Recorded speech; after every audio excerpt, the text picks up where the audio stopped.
Hello friends, we are podcasting on how to solve a system of 3 variable equations. So we need an ordered triplet. So at the end of this problem, I'm going to have an answer that looks like this. The ordered triplet x, y, z equals, and I'm going to have 3 numbers in here. So that's what I'm looking for. Now the logic is this.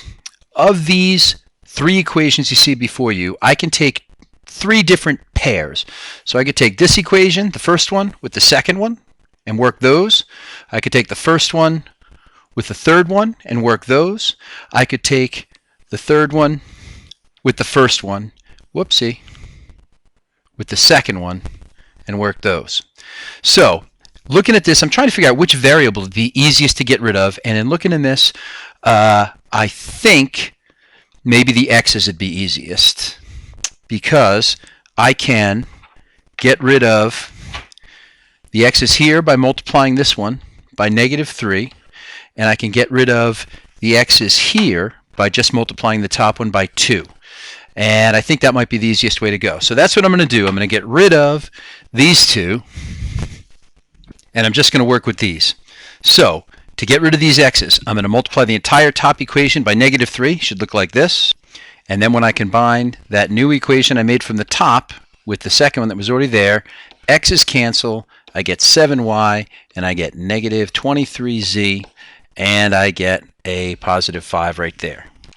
All right, and on the second set here, I'm going to multiply the top by 2, which is going to give me the following equation, and then I'm going to combine the two, and when I combine them, I'm going to get a -4y plus 17z equals 1. So now I got 2 equations to use to solve for y and z. So now I'm going to take these two and work y and z. So I notice that if I multiply, since the y's have different signs already, if I multiply the top one by 4 and the bottom one by 7, that'll get all those y's to cancel out. So that's what I do.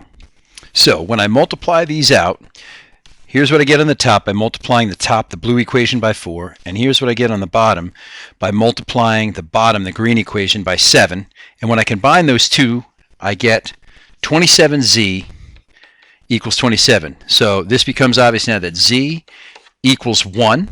So I am 1/3 of the way there. If I go back to the top of my problem, I know the z is going to be 1.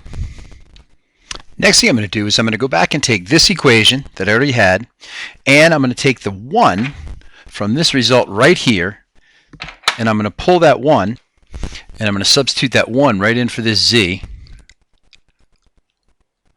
and that's going to let me solve for y. And when I do that, I get that 7y equals 28, and then y is going to equal 4. So now I have part 2 of my answer. I got that y equals 4, and now I just got one last thing to do. So if I take this top equation right here,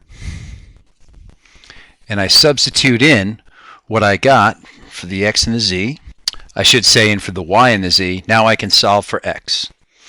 And I just changed colors on you, but when I simplify this down, I'm going to get x is -3. So now I have an ordered triplet that should be a solution to all 3. And if I plug this back into all 3 equations, I should get the same answer. So let me do that.